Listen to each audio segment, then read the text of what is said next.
O episódio de hoje do Turismo em Destaque é inteiramente dedicado a um dos maiores acontecimentos turísticos que anualmente se realizam no nosso país, a BTL. Nele, analisarei os mais e os menos da edição de 2025, farei o seu balanço e ainda indicarei o que pode ser melhorado no futuro. Já sabe que pode e deve participar na elaboração do Turismo em Destaque, colocando as suas perguntas ou sugerindo os temas a abordar através do endereço programa turismoemdestaque@gmail.com. Vá lá, não se acanhe, venha daí comigo falar de turismo.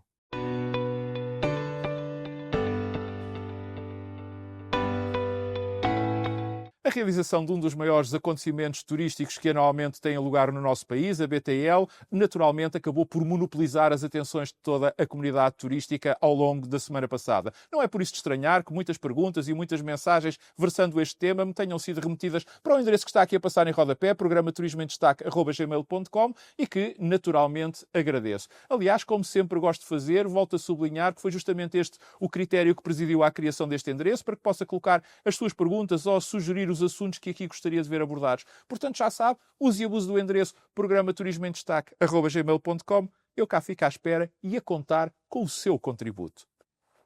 Antes de ir àquilo que de mais significativo aconteceu na BTL deste ano, eu gostava de dar aqui 4 notas prévias. A primeira para dizer que mesmo antes de começar, esta edição, ou a edição deste ano, já estava condenada ao sucesso, uma vez que já era a maior de sempre, quer em número de expositores, quer em número de área de exposição, quer em destinos internacionais presentes, quer também em eventos realizados. A segunda nota para dizer, e vem nesta sequência, para felicitar toda a organização, todos quantos de algum modo tiveram intervenção para tornar esta edição possível, no fundo ao turismo em geral, para os felicitar não só pelo êxito alcançado, como por ano após ano conseguirem manter a BTL como um marco em cada ano turístico.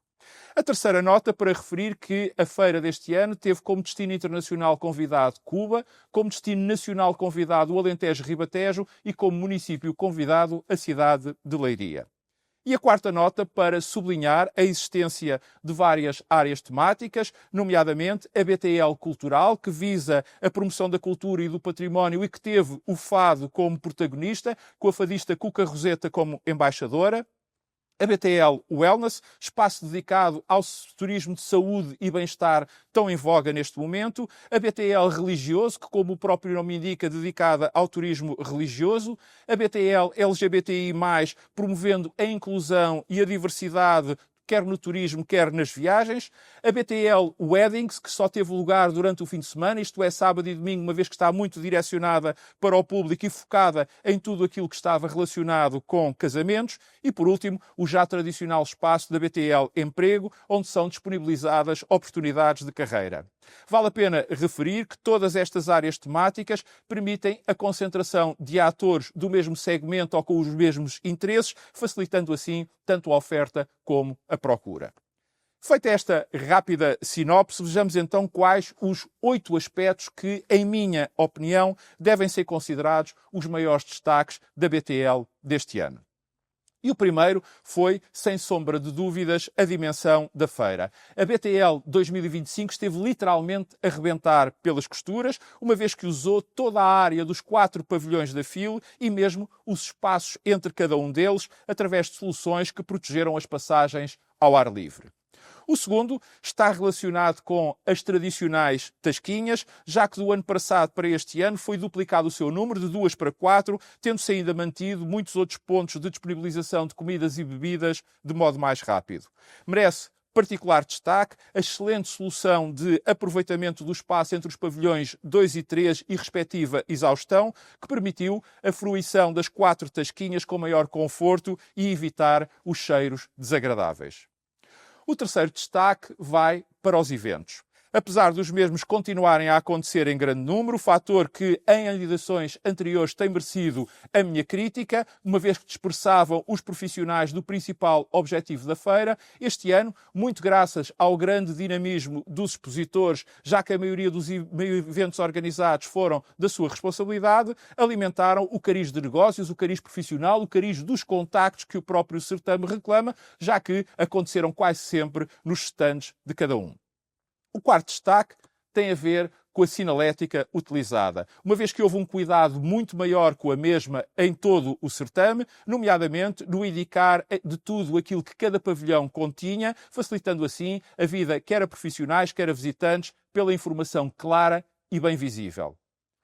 O quinto tem a ver com o regresso do stand do Turismo de Portugal a uma BTL, depois de alguns anos de ausência e por razões que são públicas, o que é sempre de enaltecer. No entanto, o stand deste ano não foi mais do que um pequeno apontamento dedicado, ou se quisermos, tendo como mote a campanha que está em curso, Portugal é Arte, pois de acordo com a informação que consegui obter, todo o espaço do certame já estava ocupado quando a possibilidade de participação se colocou, sendo esta a solução possível. Contudo, e isto é uma boa notícia, é expectável que para a edição do próximo ano da BTL já possamos todos contar com o stand do Turismo de Portugal em pleno, facto que naturalmente merece ser saudado.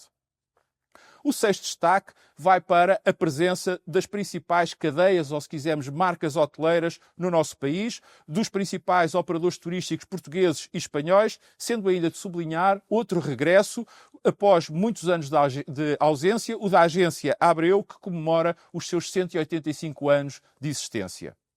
O sétimo ponto de relevo está relacionado com as reservas, ou se quisermos, com as vendas feitas durante a feira para os próximos meses, incluindo já o período de verão, que se mantiveram no mesmo bom ritmo que têm mantido desde o início do ano, fazendo até com que muitos operadores comecem já a pensar em reforçar as suas operações e ou antecipá-las ou até mesmo prolongá-las, pese embora eu tenha para mim que iremos entrar num período de maior acalmia dessas mesmas reservas, aliás, à semelhança daquilo que aconteceu no ano passado, onde o eventual maior desafogo financeiro das famílias, motivado pela baixa das taxas de juros e dos impostos, será de algum modo contrabalançado pelo aumento do grau de incerteza provocado pelas conjunturas interna e externa. No entanto, vale a pena notar que houve muita procura pelo produto de cruzeiros e, sobretudo, procura essa a nível do mercado nacional, principalmente naquilo que tem a ver com as saídas de Lisboa, replicando assim em Portugal uma tendência daquilo que se passa um pouco a nível global. E, finalmente, o oitavo destaque para dizer que esta BTL, ou nesta BTL, já se respirou um pouco da atmosfera eleitoral interna, bem expressa pela presença dos principais protagonistas do governo e oposição, mas, igualmente, do único candidato anunciado às presidenciais, bem como de muitos dos concorrentes às autárquicas, provando que há perfeita noção por parte da classe política da importância do turismo para o país e do fundamental que é aparecerem ao seu lado e muitas das vezes colados àquela que é a área da atividade económica de maior sucesso e projeção global que temos, apesar também, como sabemos, desse reconhecimento nem sempre se traduzir nas políticas e decisões tomadas no pós-eleições. Em conclusão, esta 35ª edição da BTL foi mais um grande sucesso que dignificou a organização, o turismo, a economia, o país, provando que para já o turismo português está bem e recomenda-se, mesmo tendo noção que, como tenho vindo a sublinhar, 2025 não apresentará os índices de crescimento verificados nos últimos 2 anos. Portanto, e como se viu, ao fecharmos mais uma feira com tantos pontos positivos e em destaque, isso quer dizer que tivemos uma BTL com um claríssimo sinal mais.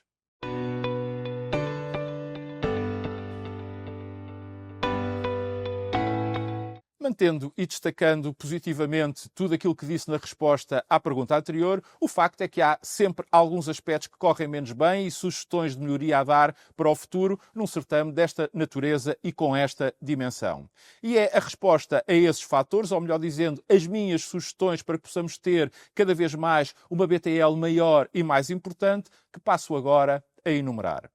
Assim, e naquilo que respeita aos menos, permite-me aqui destacar 4 pontos que considero como sendo os mais negativos. O primeiro tem, sem sombra para qualquer dúvida, a ver com o novo nome, ou se quisermos, com a nova designação da BTL.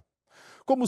certamente todos se recordam, aqueles que me acompanham sobretudo há mais tempo, há muito que defendia que a Bolsa de Turismo de Lisboa era uma designação muito redutora a todos os níveis para a dimensão que a BTL já tinha alcançado. Ora, foi com agrado que soube que iria haver uma mudança de nome da feira já para a edição deste ano. Contudo, acho sinceramente que foi muito pouco feliz a solução adotada de Better Tourism Lisbon Travel Market, pois não só é um nome arrevesado de se ler e até mesmo de se pronunciar, seja para portugueses, seja para um qualquer estrangeiro, como até dá a ideia de ter sido um improviso que apenas tentou jogar, ou se quisermos, tentou definir uma designação para dar sentido ao acrónimo BTL. Optar por Feira de Turismo de Portugal, ou Feira Internacional de Turismo de Portugal, ou qualquer outra designação que os especialistas em marketing encontrassem, obviamente bem mais conhecedores do assunto que eu, seguramente teria sido bem melhor.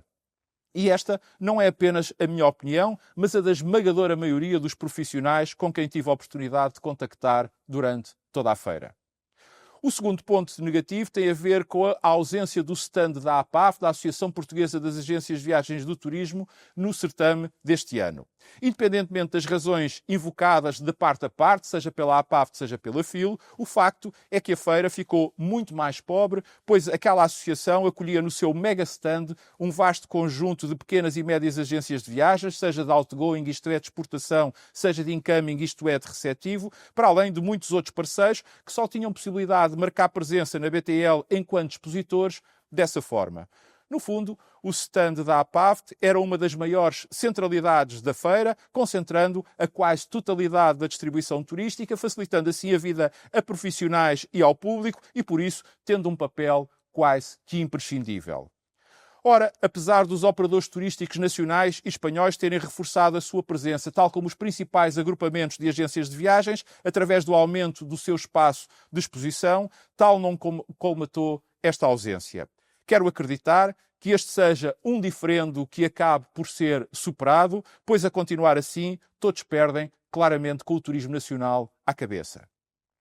O terceiro dos aspectos que correram menos bem tem a ver com a presença dos municípios. Aliás, este é mais um dos pontos para o qual, ano após ano, tenho vindo a chamar a atenção. E porquê?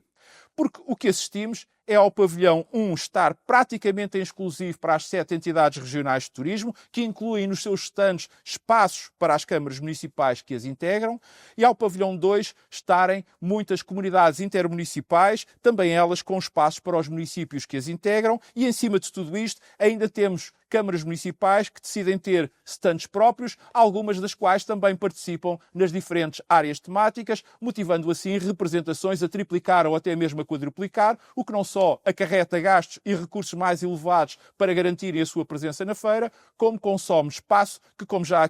vimos, não existe, atentas até todas estas redundâncias, para além de não acrescentar muito, já que quem viaja, isto é, o turista, seja ele português ou estrangeiro, normalmente não procura um concelho, mas antes uma região.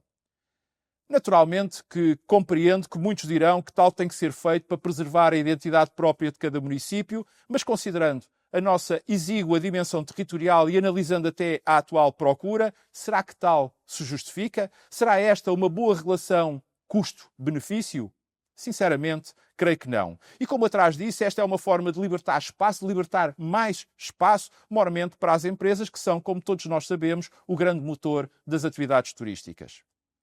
E o quarto ponto, menos bom a destacar, está relacionado com o pouco dinamismo demonstrado este ano pela área temática do LGBTI+,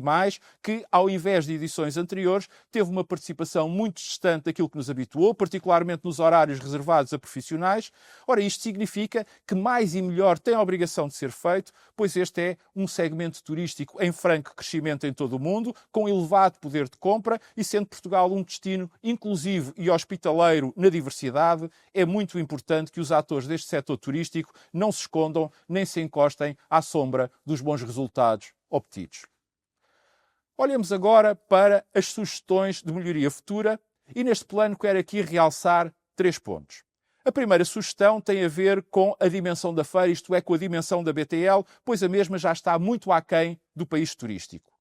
Sendo Portugal uma potência turística mundial, não pode continuar a ter uma feira de turismo limitada no seu crescimento por falta de espaço. Obviamente que há sempre o impulso de dizer-se, bem, mas nós não temos outro local que possa acolher o evento, que permita mais área de exposição, o que até, convenhamos, é verdade. Mas não menos verdade é que, por exemplo, nunca ninguém se tinha lembrado de cobrir o espaço entre pavilhões e aí instalar exaustão para aí colocar as tasquinhas. Portanto, com vontade, com boa vontade e alguma criatividade, outras soluções podem sempre ser encontradas.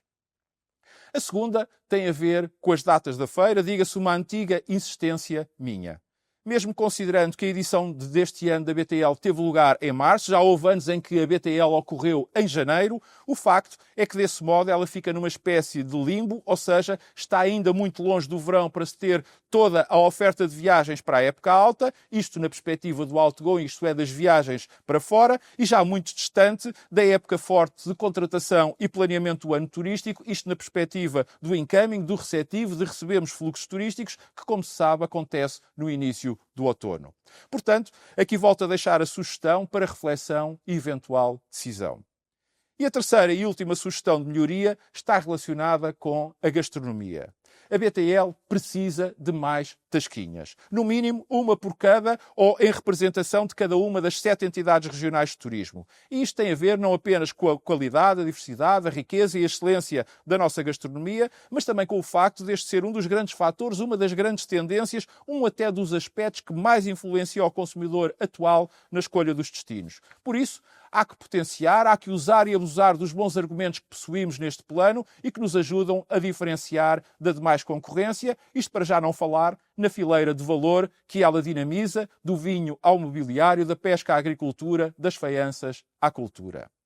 Para rematar, mesmo quando se consegue um grande êxito, como aconteceu com a BTL deste ano, há sempre coisas menos positivas e que podem ser melhoradas. Reconhecer isso é o primeiro passo para fazer da edição seguinte da BTL sempre a melhor. Voltamos a ver-nos para a semana. Até lá, saúde, paz. Recorde que pode colocar as perguntas que deseja ver respondidas ou sugerir os temas a abordar através do endereço programaturισμemdestaque@gmail.com. E se gostou deste vídeo, deixe o seu like e carregue no botãozinho preto que está aqui mesmo por baixo da minha imagem para subscrever o meu canal, para dar a sua opinião, para partilhar ou simplesmente para ver ou rever os meus comentários.